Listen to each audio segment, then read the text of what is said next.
Climate change comes because we're emitting lots of carbon dioxide into the atmosphere, and it causes the Earth to heat up.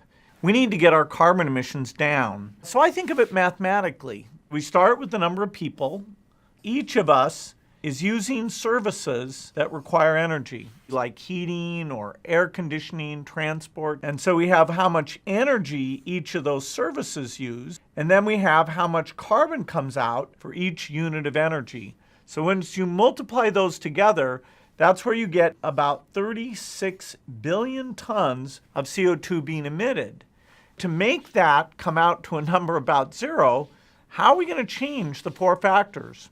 The first one, population, that's going up. We're going to get to over 9 billion this century. On services per person, yes, rich countries can use a bit less, but because places like India and Africa, who still don't have air conditioning and refrigeration, actually we want this number to go up. We want people to have modern lifestyles, and so the total services will increase. Now this next factor, the energy used per service, their innovation is going to help. We'll get this down, but only by about a factor of 2 or so. And so that leaves our final factor, CO2 per unit of energy.